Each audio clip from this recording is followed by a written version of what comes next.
Alrighty, welcome to the Excitable Soul podcast, everybody. Here we're interested in all things purpose. We want to know where and how people find meaning and connection in their lives. In every episode, we will be hearing the real life stories of how people have uncovered, understood, and unleashed their own unique sense of purpose. Our hope is that we can all learn from the journeys of our guests so that we can all better find a sense of purpose in our own lives. I'm host James Glover, performance coach and purpose nerd. I'm incredibly excited to be exploring these stories with you. So let's get going, shall we? Today's guest is Scott Allender, an expert in global leadership and organizational development. He is a professionally certified Enneagram teacher, certified emotional intelligence coach, and fully qualified Myers-Briggs and Hogan systems practitioner. He is the author of The Enneagram for Emotional Intelligence, a journey to personal and professional success. Scott is deeply invested in the critical importance of building our emotional intelligence through an integrated approach to self-awareness and well-being. All of this provoked by his own moment of deep awakening. Scott is also the co-host of the very successful The Evolving Leader podcast, co-hosted with friend of the show, John Gomes, a podcast born of the belief that we need deeper, more accountable, and more human leadership to confront the world's biggest challenges. This is certainly a conversation full of depth and accountability. Enjoy. Scott, welcome to the Excitable Soul podcast. Amazing to have you here with us. And I think actually you are our first North American guest. Really? Well, now Yeah. I'm extra honored. Thank you for having me. We have like one or two listeners out there. So, you've got an audience to speak to. Uh-oh, now we're going to lose your 2 listeners. But we'll gain 10,000 more, Yes, obviously, of course, of course. without question. Yeah, really brilliant to have you on. And I think the kind of the unique lens that you have on learning and development and the kind of the experiences that really help shape people's understanding of the world around them is going to make for a deeply rich conversation today. And those that have become accustomed to listening to the podcast know that we pose pretty big questions and we pose them pretty quickly. There's going to be no shying away from that for you because you're literally an expert. So we're gonna send them thick and fast. But we also felt like we might go a bit rogue with you as our guest today, which is Uh-oh. I kind of maybe want to start in a slightly different place rather than immediately kind of in your journey and your direct experience of purpose and where you kind of uncovered it and how you make sense of it, etc.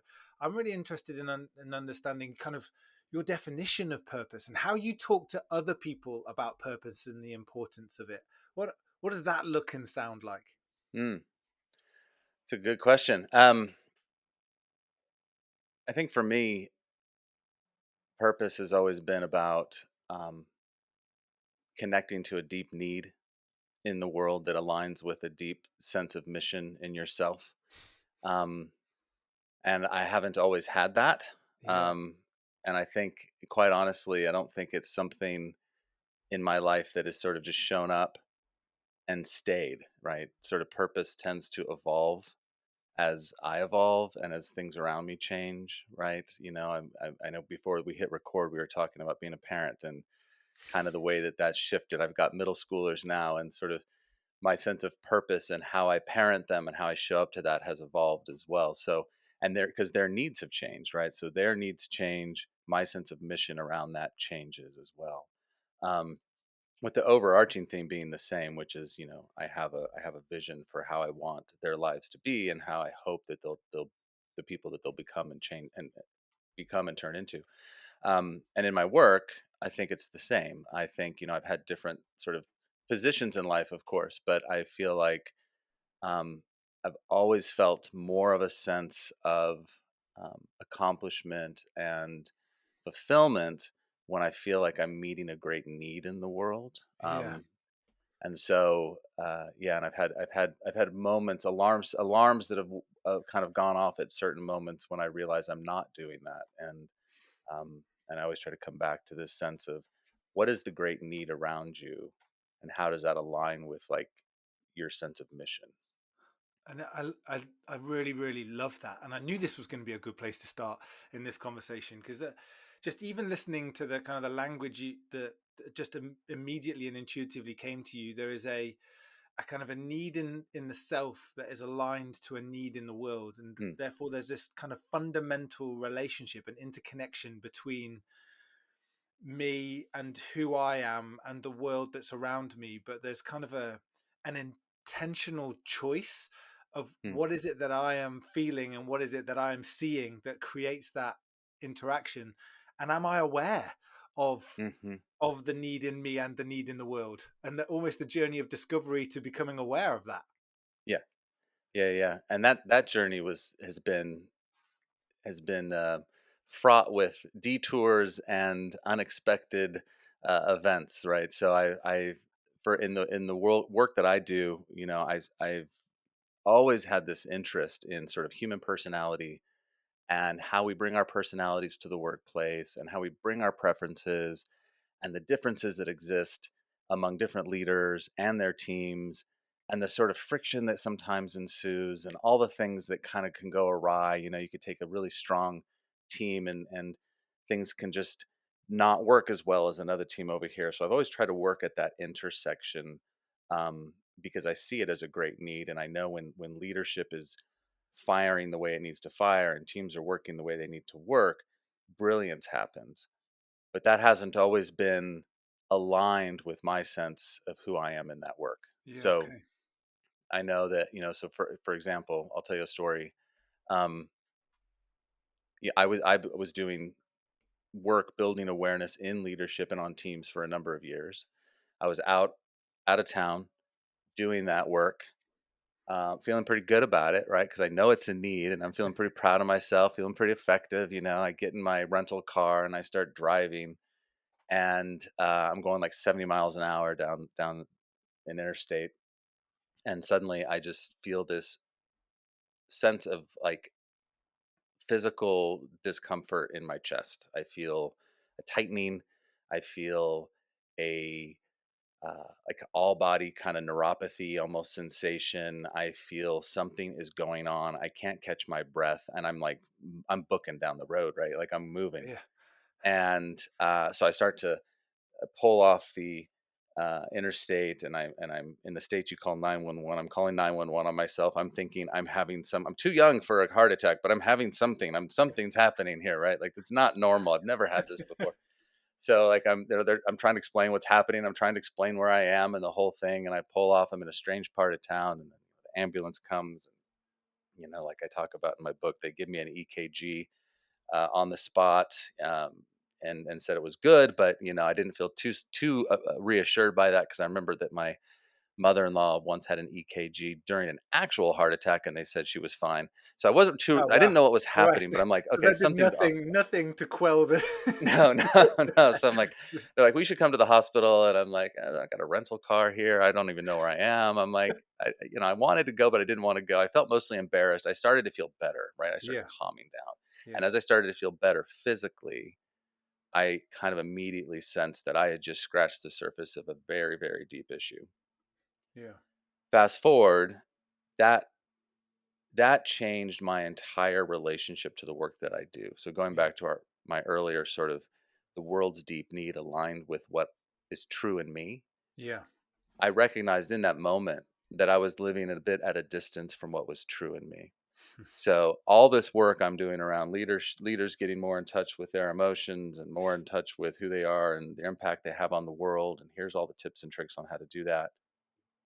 I as I sat with this experience and shortly thereafter realized that I experienced my first ever anxiety attack, my only anxiety attack really, that I was completely disconnected from what was really happening inside of me. So I was like doing this work of building awareness in the world through a completely cognitive lens. And that moment completely shifted for me. And I set out on this journey for self discovery where my entire view of what awareness is changed. And I realized, and I use a system called the Enneagram to get there, but basically that true awareness is the interplay between what's happening in our heads, what's happening in our emotional state, and what's happening in our physical body. Yeah. And that set me on a 10-year journey to kind of really changed the way I approach my work and the way I approach myself, and the, you know, my role in that work. And I think it'd be great to kind of dive into the kind of the Enneagram experience and how this was a catalyst to you investing in that work and the impact that that brings. But just to stay with this example for a second, because what you've given us right at the very beginning of this conversation is a frame of understanding purpose as a relationship that's connected to need. A Mm, need in the self, which is about what's true in me, and a need in the world, like where can I make a contribution. And actually there was this period in your life where you were kind of, if anybody asked you, totally satisfied with the fact that you're making this yeah. contribution in the world, and you feel super proud of it, and you're successful with that contribution. Until then, there is this kind of deep physical reaction in you that stops you and confronts you and says, hey, look, there's some more going on than you're paying attention to here, and there's a Mm, whole part of this that you haven't even considered, which is the you bit. mm. What do you think, having reflected on it now, enabled you to go so far only seeing one part of the equation? And do you think now, again looking back, that there were moments where actually, if you had been just more open to it, you might have been able to see more and it not get to that kind of, that kind of epiphanal moment? Yeah.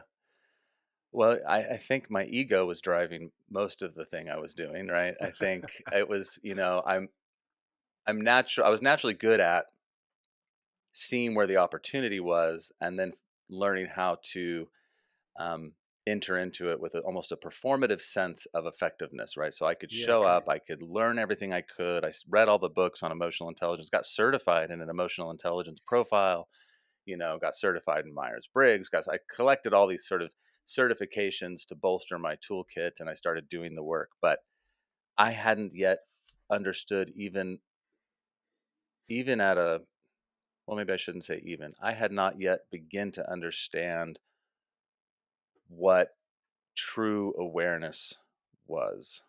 And I think actually, and I don't want to digress too far, but I think it's a problem in the entire conversation around emotional intelligence, is that it's far too intellectual and heady.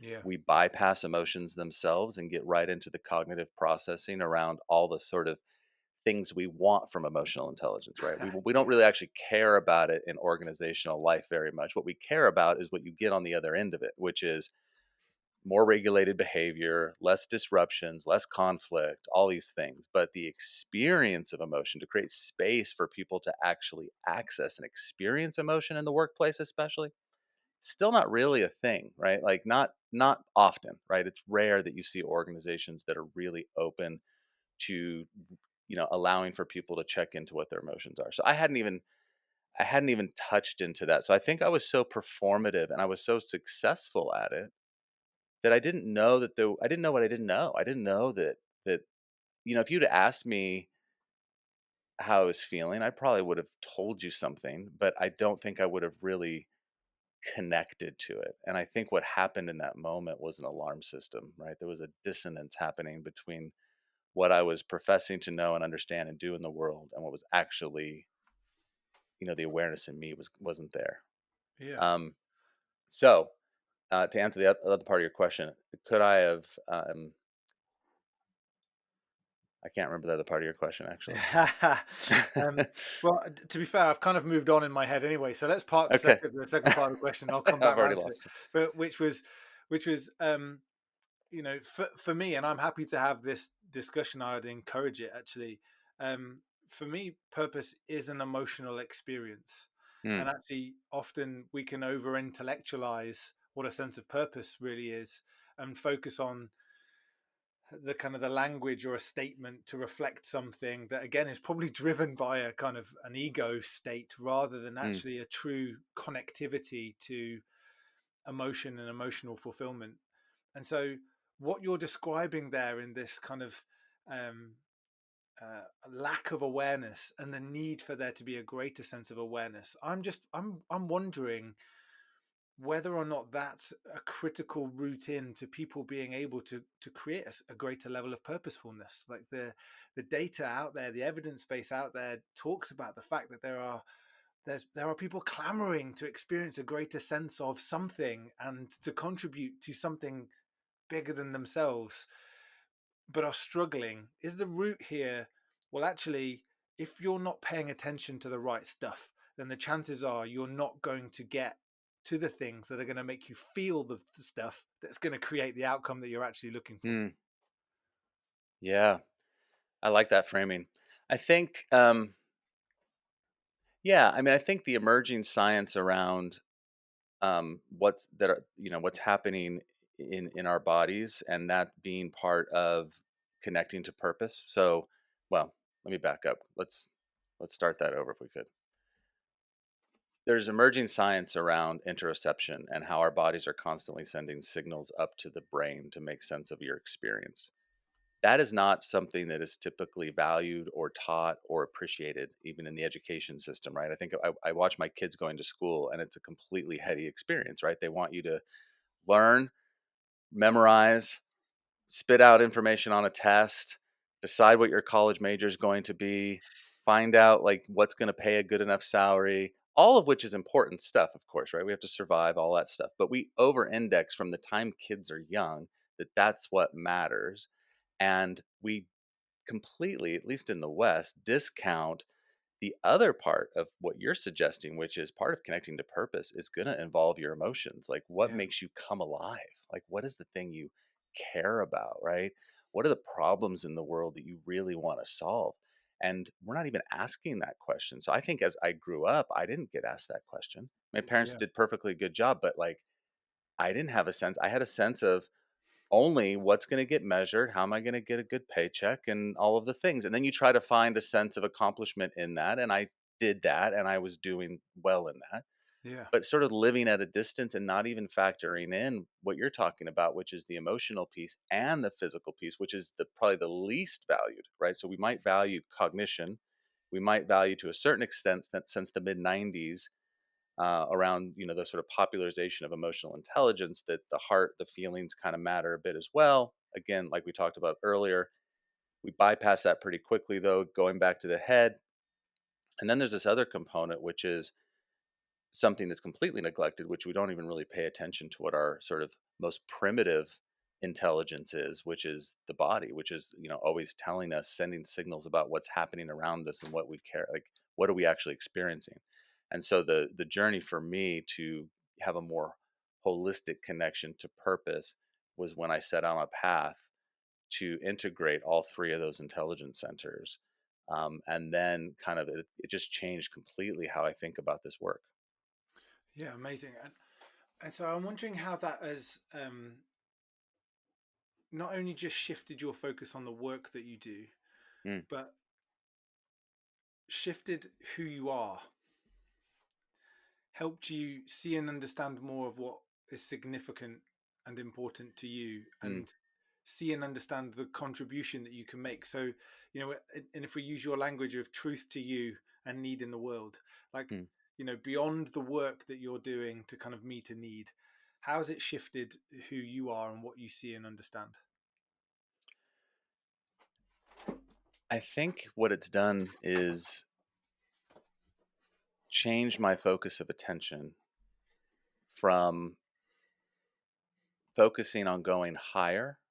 I just want to go deeper into things, right? Like I think what shifted in me, like it created a desire. So so whether it's in the work that I do or in my relationships outside of work, it's enabled me to want to go deeper because again, I think what it revealed for me is that I was too much of my life was a little bit too much on the surface.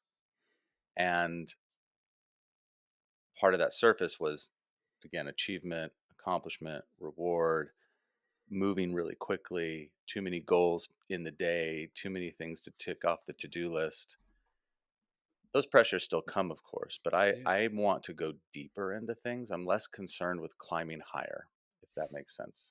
yeah, And I think even when I work with leaders, I some of the biggest moments I've had when I coach somebody is when I think they shift that attention as well, and they kind of start going deeper into what's truly going on inside of them. The irony in all of that is when you do that, you become so much more impactful and effective that you may end up climbing higher, right? Like that could be an ancillary benefit to the work of going deeper. But those moments, so I coach somebody. I know we haven't gotten into the Enneagram, and this isn't an Enneagram podcast, but I coach somebody who identifies. So the Enneagram has 9 primary types. I coach somebody identified as a type 8. Eights are known as the sort of powered up, strong, tough, like less effective, take charge. Who's got the juice in this room? Are they using that juice appropriately? If they're not, I'm going to take over. I've got the juice. I'll do it. Like that's the kind of show no vulnerability, show no weakness, none of that. That's the thing, right? And I coached this person who is deep into their career. I think she's probably near 60, and was really struggling with, um, even in her success, was struggling with her sense of satisfaction, right? Struggling with her relationships, feeling misunderstood, right? So she's kind of at this vantage point of going, I'm starting to reflect now, right? I was Yeah. hard charging, take, you know, take over the world, dominate what I had to dominate. And I put a lot of points on that board. And now I'm completely unsatisfied, and I'm looking back and I realize I'm on the back 9 of this course, and I'm going, it's not working for me. All this strategy that actually, well, did work for me, it's not working for who I really am, right? There's Yeah. something not there. 3 coaching sessions in, um, and this is not, an advertisement for hiring me because I don't usually make people cry, but we were doing a coaching session and she completely like opened up and connected to all this denied vulnerability and how much that all of her powering up and toughness and take charge and be a strong leader, all of those things were always serving to protect what was truly going on inside of her, which was she was deathly afraid of feeling vulnerable because as a young person, vulnerability was not okay and she was taken advantage of and hurt in many, many ways. That moment was so rewarding, right? Those are the kinds of moments I couldn't have, and I don't take credit for that, but I couldn't have Yeah. even helped facilitate that for her had I not done the work that I'd been doing over the last decade. And for her, and she checked in with me, a while later, it was a first step in unlocking all sorts of new sense of purpose in her work and what she was going to do next and in this next chapter. And she's since reported back that, relationships are improving, all the things that actually are going to matter when she Yeah. retires or when she's at the end of her life and she's thinking back. Like those are the kinds of things, and she realized it's not too late for me, and it's just a beautiful moment and example. And I think she now senses I have new purpose. Yeah. Yeah, and there's something really wonderful in this for me, which is um, how purpose just makes more things possible for people. Mm, So, did she have to change role? Did she have to change? I mean, I'm making a bunch of assumptions here because it wasn't in the story, but it yeah. doesn't sound like there was many of the fundamental shifts and changes, like the tactical shifts and changes that people do to go, oh, this isn't working for me here. I need to go get something else. It was Mm, actually the shift in her that yes. created an ability to see that more was possible Yes. and that she was able to connect with that possibility at a far more deeper and fulfilling level, purely because this kind of almost temporal experience, the kind of the time travel that's possible when you invest in meaning and significance, enabled her to make sense of something that had gone before in a completely different way. Didn't make it Yeah. any less true, but the kind of the sense making experience associated with it was something that was different for her. I I'm really intrigued to so this individual had the benefit of your support, who had been through the experience and done the work, right? And there've been other guests on this podcast where we've talked about doing the work, and we don't shy away from saying that to people. Like, there is no quick fix here. If you're looking for that, you know there are plenty of TED talks that will say find your purpose in 3 minutes, and none of them will help you, because it's not how this Mm, this goes. Like, you need to invest the effort. But there was this moment for you, if we come back round to that, where you could have blown that off, right? You could have been like, wow, I was under a huge amount of pressure to get to where I needed to go. I was in my mm, rental car, like, you could have made any level of justification about why you had that experience that didn't and wouldn't necessarily have led to where you are now. So what was it about that moment, and what did you do afterwards that kind of cemented it as a, I got some choices and some decisions to make here about what this means to me and what the future might look like? Yeah. It didn't feel like I could ignore it, honestly. It felt so unexpected, overwhelming, uncomfortable, all the negative. Like I felt so much in that like experience that it didn't feel like I could ignore it. But you're right, I could have tried. Yeah. Um, you know, I went to sleep in the hotel room. Um, Next morning, I had remembered that a friend of mine who I hadn't spoken to a while had told me that he had had an anxiety attack a couple years before. I'm like, I need to reach out to that person and sort of find out like what was that experience? What did you do with it? Right. So I was still very like, okay, what do I have to do? Like, what's Yeah. the hack? Like, how do I get through this really quickly? Because this was really Hold on, there's got to inconvenient. be a Right. tool here or a Yes. trick that helps Yes. me Yes. cut Yes. through this. Yes. I like the idea of a 3-minute TED talk. That sounds great. Um, what was really interesting is that I was in a city adjacent to where this friend lived, and I went for a walk that morning, and I was thinking, I got to call him. I got to call him. And from across the street, I hear my name shouted out, and it was him. Like it was the Oh, most like serendipitous, unexpected. Like I couldn't even imagine. Like anyway, I walk over and I just immediately just told him what had happened, and because of his work that he had done, he was able to pay forward kind of his journey. And it turned out there was no hack. There was no just one thing to do, right? There was all this stuff. And he started asking me pretty provocative questions around, my own sort of sense of emotional connectivity and be able to articulate at a granular level what I was feeling and all the things. And I recognized then that I really struggled with that, right? People, how are you feeling, Scott? Was good, fine, great. I'm tired, yeah, hungry. That's busy. it. Those, yeah, busy. I feel really busy.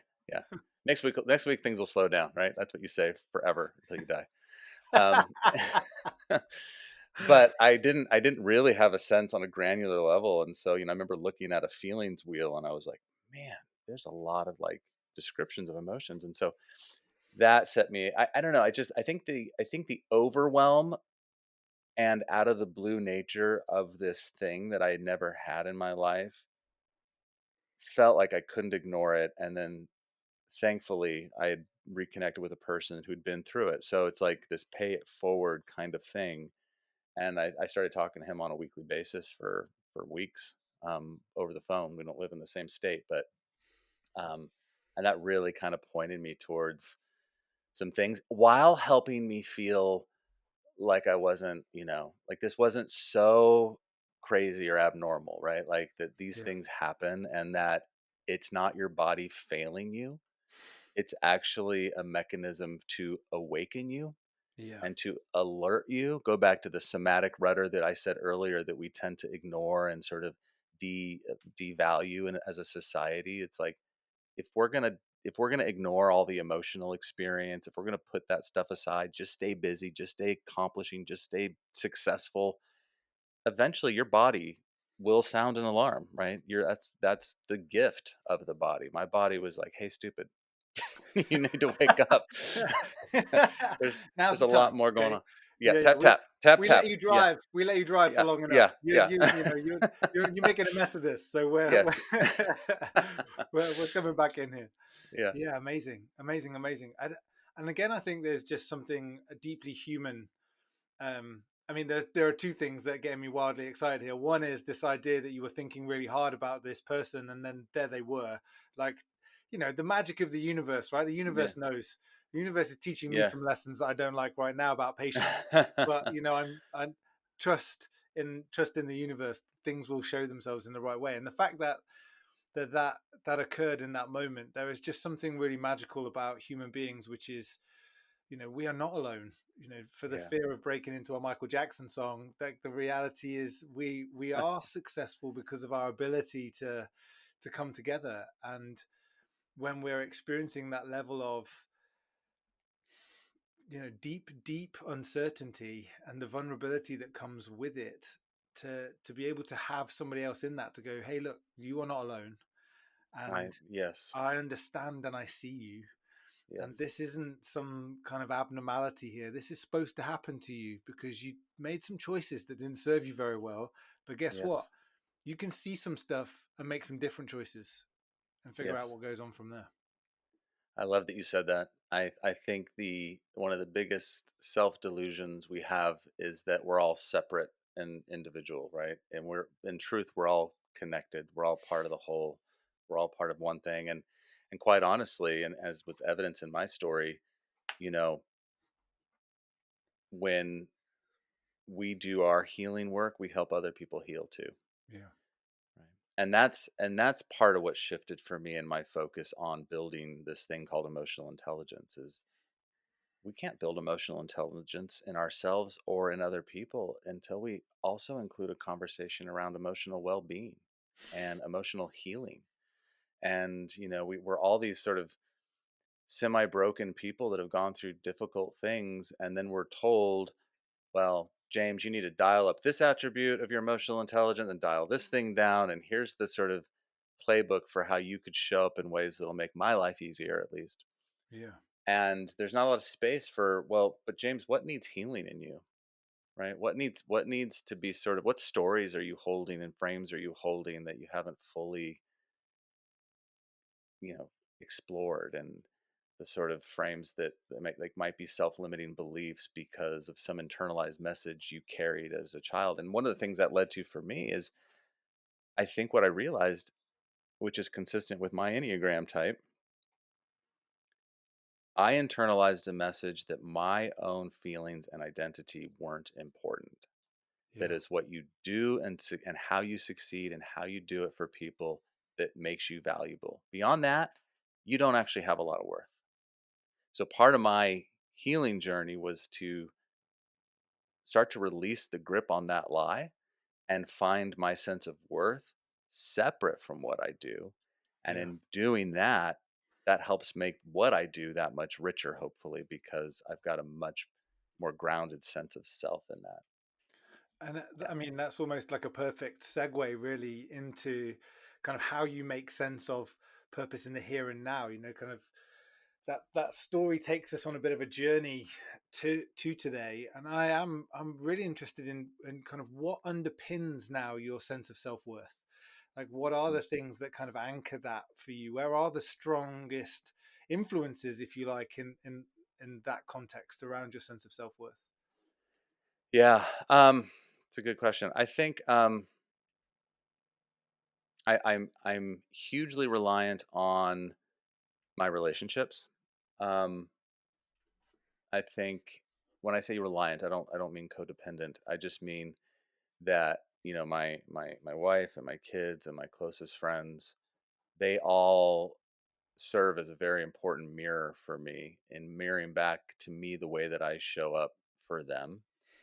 Um, I also think that my greater connectivity to my own personal, emotional, and somatic rudders are really sort of helpful in me kind of maintaining what, because you said this earlier about how purpose creates more optionality, and I couldn't agree more. And I say the same thing about awareness.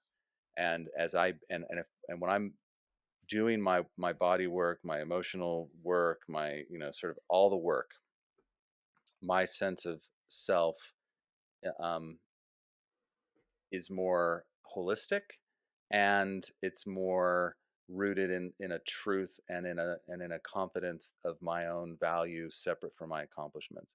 But the stories that we hold and the frames that we hold, they're pretty ingrained in us as well. And so I part of the importance of staying connected to my somatic and emotional rudder is to know when I'm being pulled back into the false narrative that caused me all my trouble to begin with. I think of a story. If I'm going too far afield, you can cut this out. But I think of the story of Andre Agassi, the tennis player. Yeah. You know about him. You're Yeah, yeah, familiar with yeah. him. Oh Yeah. man, are you kidding me? I'm like Oh 43 yeah, years you're old, so Mr. kid in the Tennis. 90s, grew Yeah. up with Agassi, was like world number one, Yeah, trying yeah, to yeah. Who trying to am I stick it to asking? the Of man at course. Wimbledon by not wearing white and all that kind of jazz, and Yeah, that, yeah, you yeah. know, bandanas, and now he's got no hair. I forgot who I was talking to. Sorry. Yes, of course you're familiar. Um, but at the end of all of that, he said that he hated every minute that he played tennis. And when asked, well, why did he play and why was he so successful at it? He said, my father didn't know where his love for tennis ended and his love for me began. And so he set out, you talk about being performative and successful without really paying attention or valuing what's truly going on and then living that truth and that purpose. Yeah, His lens was, and understandably so, I will feel love from my father, therefore I will feel a sense of worth in the world if I'm very successful at this thing that he loves. Well, I'm obviously no tennis player and I'm not very talented at very many things, athletic, but I I relate to that so deeply. I know when my lens has changed, not right away all the time, but I know when I'm starting to lose focus and I'm starting to go back to whatever my sort of proverbial tennis matches are, yeah, and I'm losing sense with a truer depiction of my whole self, if that makes sense. yeah. You'll have seen me just quickly like scribble, because you just said something there that kind of pierced my soul a little bit, where you you created this frame right at the beginning about the kind of the tension and or relationship between the need in you and the need in the world, and that Mm, that actually, if we over index on the need in the world and we negate the kind of the need in us, then that misalignment causes a whole load of costs. yes. You know, and some of those can be very serious to self and potentially to those around us. And just in terms of what you were saying there, something really struck me, which is that when you talk about the need in you, what is true for you, that what is true or truth could be a feeling. Mm, And knowing what the feelings are that are you at your best, or you in the right place, or you with a level of alignment, what that feels like truth, rather mm, than a cognitive awareness to a particular set of circumstances or, you know, tangible outcomes. It's just a, do I know how it feels to be in truth? mm. Yeah, and you're opening up a big can, I think, because it's it's it's tough to know when my feelings are affirming a sort of egoic, prideful sense of accomplishment, Yeah, which feels really addictive and good, yeah, right? Like when when I'm getting applause for what I do, right? If I'm sure Andre felt really good with the cheers, and right, that feels good, and your feelings therefore feel like affirmation and the that you're millions of doing the dollars right in the thing. bank, and, you know, Brooke Yes, Shields on his arm, and, right. you know. Yes, that feels really affirming to me, right? What I feel like, what I've learned is that the feeling of living in my truth Yeah, also includes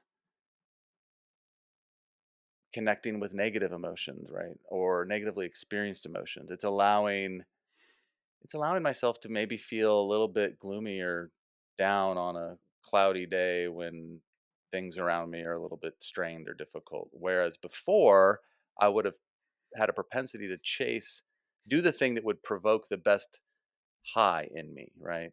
So emotional granularity and the breadth, opening up the breadth of the whole experience of our emotions means that we need to let the less desirable ones in as well.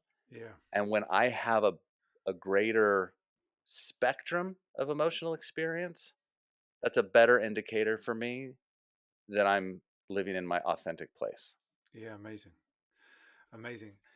Because I'm kind of sat here thinking about those that are listening, they're kind of driving along in their car, or maybe they're walking their dog, or wherever they may be, and this idea of what's the truth in me, What's the need in the world? What's the alignment between those two things? How and where do I begin to kind of make sense of that? What's the right information to be paying attention to?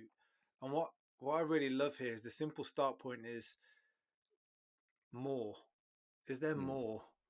Is there something beyond what you're seeing and experiencing right now that you need to see and experience, that for whatever reason you may be ignoring or suppressing or mm, rejecting entirely? What's just the kind of the what does the more bit look like? And that kind of freedom that you're suggesting here, which is doesn't have to be about the stuff that makes you feel good. It's just about the stuff that is real. And yes. the more that you're kind of feeling the stuff that's real, the more you'll get to the point of knowing, holy shit, that feels true for me too. Like, I Yes. can't deny one of the ways in which one of the wrestles I have and continue to have, and it doesn't matter how aware I become of it, just kind of peeling the layers, is meeting expectation of others. It's one of the biggest challenges I face to my own sense of self-worth continually, is Yeah. this reinforced notion of, if you do things for other people and you do it in a way that they really appreciate, the people that care about you most feel a sense of pride, and anything else outside of that's just not good enough. So you have to be good in the eyes of other people. Hmm. And there's a point at which I've stopped going, right, how do I change this? Like, how do I stop this? How do I eradicate this? And gone, all right, cool. You just need to accept that there's a part of you that goes after that, because let's be honest, feels really good when Yeah. people are going, wow, well done. You're amazing at this. And wow, that's so helpful. And I really appreciate it. And I couldn't have done this without you. Like, yeah, cool. I'm, I'm, I'm definitely experiencing the positive side effect of that. And I need to acknowledge that I'm externalizing my own sense of self-worth to the Mm, feedback of somebody else who doesn't know me. mm, Doesn't know hmm. me at all.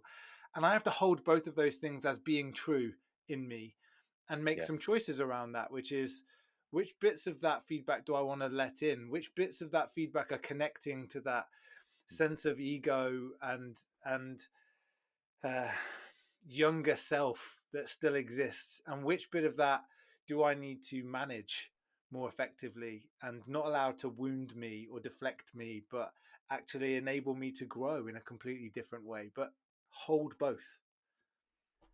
That's a mic drop summary. I love everything you just said. And it's not about trying to stop and resist. It's about noticing. I use it's a little cheesy, but I hold in my head a little acronym. I use SNAP, SNAP, right? Which is kind of a way to remind myself of doing exactly that. And I sometimes use it with coaching or Enneagram teaching, which is just the first thing to do is stop, right? Because that's one of the hardest things for most of us, right? Is we're so just in automatic sort of just going through our day, right? You get to the end of it, you barely even can remember what you did or why you did it. You just move. We're always moving, right? Or distracting, right? We're on our phone. So just sometimes, just when you're facing something like that, chasing the applause or no, just stopping long enough to then notice, which is the second, and the just notice what's going on. What is true in me right now? What am I feeling? What's my body telling me? I have this like sense of irritation or whatever's going on. First thing I need to ask is, am I sleeping? Did I eat? Right? Like basic toddler level stuff that we sometimes forget as an adult, right? Like I just need an apple right now. Like that could change everything, right? Yeah. And that's the ask, right? So you stop and you notice. Then the A is ask, like ask what's true in me right now. Is it serving me? Is it the narrative I want to be living out right now? So you mentioned, you acknowledge that you really like the attaboys. We all do, right? Like the pats on the back, the applause, the help you give, the people that say you're doing really great. Ask what's motivating you in that. Before then the P would be then proceed, right? Proceed in a intentional direction that you actually want to go versus just automatic reactivity, which is truthfully what I think most of us are doing all the time, right? It serves a biological benefit, right? That we have these habit centers in our brains, and we can like just automate so much of our actions through our lives, and drive the car and yell at the kids at the same time. Like all of that is very, very helpful, but it also gets us quickly stuck in just automation. And, that's what I think my biggest aha in that moment of my anxiety was that I was living on autopilot. It was just, I had this automation. It wasn't all bad. It wasn't all good. It wasn't all anything. Yeah. It just was not fully felt because I was like, and so when one of the things that I think we need to do, that Viktor Frankl quote about between stimulus and response, there's a space. I think this work is about widening that space, Yeah. right? If you want to live purposefully, intentionally, with more optionality, doing this kind of work, it doesn't change what you're prone to like. It doesn't change the hard wiring, but you can widen the space between stimulus and response. Yeah. Love it. Love it. Love it. So, um, so kind of final step in our journey and our conversation here, Scott. So there is the kind of a pivotal moment, which just really like, well, things aren't going to be the same ever again after experiencing that. Let's confront a new reality and let's do the work around that. And then there's this sense of here in the moment. Actually, the kind of the foundations of self worth come from a space of the authenticity of truth in me, which is a spectrum of feeling experiences, and actually the use of relationship and the people that are closest as mirrors. And even that language is really powerful, right? Because if you put yourself in front of a mirror, there's a part of this which is, do you like what you see? But that's probably Mm. a different can to be opening up.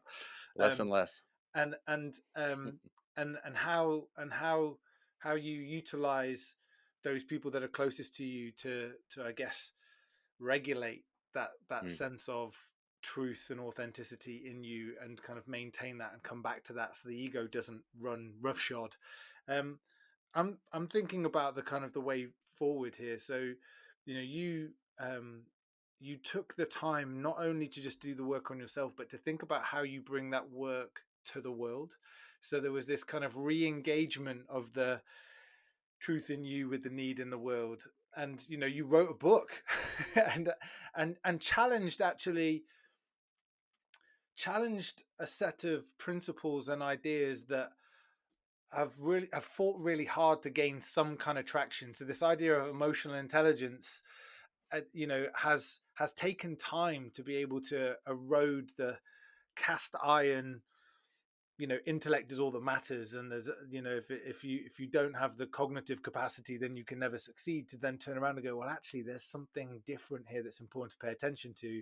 And now you're going, yeah, but that's only part of it, there's more. Mm.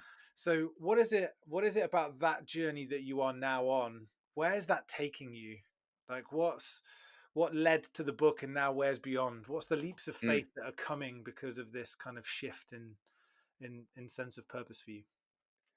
Yeah, well, I think everything that we've been talking about led to the book. In that, I think we get so much of the emotional intelligence conversation wrong. We touched on much of that, right? We don't create a lot of space for emotional experiencing. We don't include emotional healing and wholeness and well-being in the conversation very often. Yeah. And we have a completely mental model for developing emotional intelligence almost exclusively, right? And so the book, I could use a Carl Jung statement to kind of give the motivation of why I wrote it, which is when he said, until you make the unconscious conscious, it will direct your life and you'll call it fate. There's a lot of unconscious stuff that's happening, like we've been talking about, the automation, all the things. And we have this complete mental understanding of emotional intelligence, but we haven't allowed, or I don't think created enough space for people to excavate what is unconscious and get connected to all those stories. So I wanted to bring the two models together. So I used a particular model. There's several models and measures of emotional intelligence, but I used one that um, is around the certification and coaching practice I did. And then I wanted to align the Enneagram to say, could we use this system, which is really about getting underneath the hood of awareness, deeper into layers of unconscious motivations and repressed fears and all these things, to then bring about this thing called greater awareness. And so that was the whole idea of the book. Um, it's been well, really well received. It came out just just hit the year mark. It's leading to a lot more coaching and teaching and those kinds of things, and hopefully more and more moments of just little ahas, right? Not trying to change the world overnight by any means. I'm not even trying to help people do 180s in their life. I'm a big proponent of, if you can create a 1 or 2 degree shift in your direction of travel, it may not feel like you're anywhere different tomorrow, because you really won't be. But you take that direction of travel, that 1 degree shift out over 365 days, you're in completely unrecognizable place, like different places. Yeah, yeah. And so that's been hugely important. And coming back to the mirror comment and this sort of staying anchored in a sense of awareness. um I was recently a best man at my friend's wedding, which I didn't think at my age I'd be a best man at a wedding, but I was a few weeks back. And my friend, the groom, he at the rehearsal dinner, he brought a sphere, a little marble. He collects these things, I guess, and I didn't know this, right? So new information about my best friend. But it was a beautiful illustration, and he was talking about it. Everybody in that room, we are each like a sphere, and a sphere, you can't see all sides of it at the same time, right? So if I look at myself, my own sort of representation, I can see this side of it. I can even turn it around and look at the other side of it. But when I do that, I lose the perspective of the original side. And that we need all of these people in our lives, these relationships, these family, friends, whoever, to help us be able to see around compassionately and with tenderness and care all the sides of the sphere. And that's the only way we ever have true perspective. And we touched on this earlier about, this deception that we are all individual.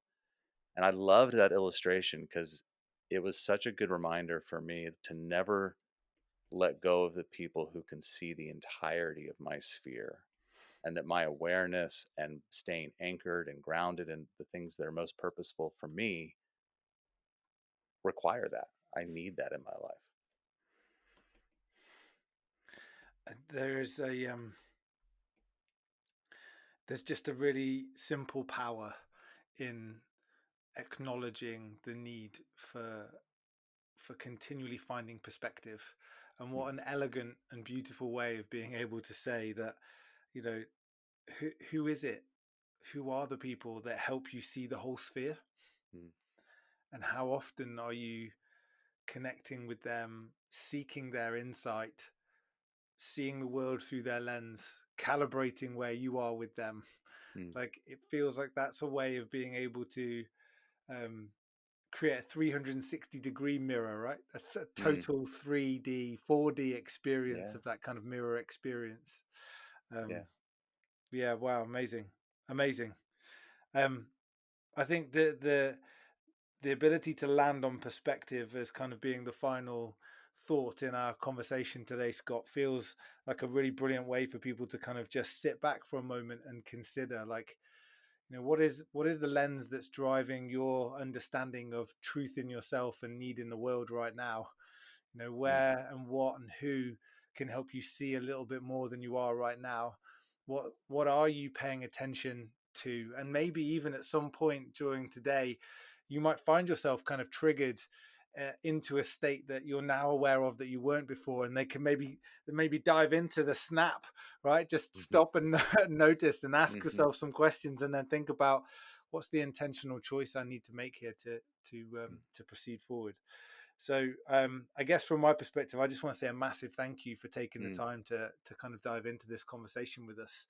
Um, My and pleasure. Thank you. within the show notes, there'll be links to you and to your book and to the work that you're doing in and around Enneagram, which is massively worth diving into. So thank you so much, Scott. Oh, thanks, James.